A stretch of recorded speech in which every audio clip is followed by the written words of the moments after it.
ബോളിവുഡ് താരം സെയ്ഫ് അലി ഖാനെതിരെ നടന്ന ആക്രമണത്തിന്റെ ഞെട്ടലിലാണ് മുംബൈ. അത് സമ്പന്നർ മാത്രം താമസിക്കുന്ന ബാന്ദ്ര മേഖലയിൽ അക്രമിയെത്തിയത് ബോളിവുഡിനെ അക്ഷരാർത്ഥത്തിൽ ആശങ്കയിലാഴ്ത്തി. ലീലാവതി ആശുപത്രിയിൽ ICUവിൽ കഴിയുന്ന താരം അപകടനില തരണം ചെയ്തതായാണ് റിപ്പോർട്ട്. എന്നാൽ അന്വേഷണവുമായി ബന്ധപ്പെട്ട് താരത്തിന്റെ വസതിയിലെത്തിയ എൻകൗണ്ടർ സ്പെഷ്യലിസ്റ്റ് ദയാനായകിനെ ചുറ്റിപ്പറ്റിയാണ് സോഷ്യൽ മീഡിയയിൽ ചർച്ച പുരോഗമിക്കുന്നത്. ടീഷർട്ടും ജീൻസും ധരിച്ചു നിൽക്കുന്ന ദയാനായക് ഇതിനോടകം വൈറലാണ്. അദ്ദേഹത്തിന്റെ ജീൻസ് പോക്കറ്റിൽ ഒരു തോക്കും കാണും. 1990-2000 കാലഘട്ടത്ത് മുംബൈ അധോലോകത്തെ വിറപ്പിച്ച പേരാണ് ദയാനായക്. ഛോട്ടാ രാജൻ, ദാവൂദ് ഇബ്രാഹിം സംഘങ്ങളുടെ നേർക്കും വെടിയുണ്ടകൾ നീണ്ടതോടെയാണ് അദ്ദേഹത്തിൻ്റെ പേര് കൂടുതലായി മുംബൈ കേട്ടു തുടങ്ങിയത്.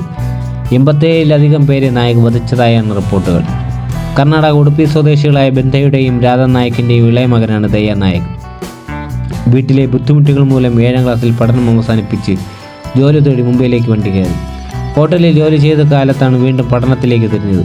അങ്ങനെ ഗോരേഗാവിലെ ഒരു മുനിസിപ്പൽ സ്കൂളിൽ നിന്ന് 12ാം ക്ലാസ് പൂർത്തിയാക്കി. തുടർന്ന് അന്തേരിയിലെ CS കോളേജിൽ നിന്ന് ബിരുദവും പൂർത്തിയാക്കി. കോളേജ് പഠനത്തിന് ശേഷം പ്ലംബർ അപ്രന്റീസായി ജോലി ചെയ്യുന്നതിനിടെ നാർക്കോട്ടിക് ഡിപ്പാർട്ട്മെൻറ്റിലെ പോലീസ് ഉദ്യോഗസ്ഥരെ കണ്ടുമുട്ടിയതോടെയാണ് പോലീസ് മോഹം ഉദിക്കുന്നത്.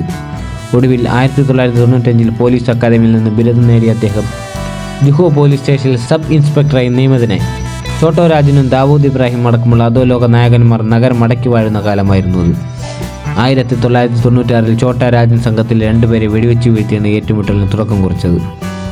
ദയയുടെ എൻകൗണ്ടർ ജീവിതത്തെ അടിസ്ഥാനമാക്കി നിരവധി ബോളിവുഡ് സിനിമകൾ പുറത്തിറങ്ങിയിട്ടുണ്ട്. 2004-ൽ പുറത്തിറങ്ങിയ നാനാ പടേക്കർ നായകനായ അബ് തക് ചപ്പൻ, 2007-ൽ റിസ്ക്, 2012-ൽ രാം ഗോപാൽ വർമ്മ സംവിധാനം ചെയ്ത ഡിപ്പാർട്ട്മെൻറ്റ് എന്നിവ അതിൽ ചിലതാണ്.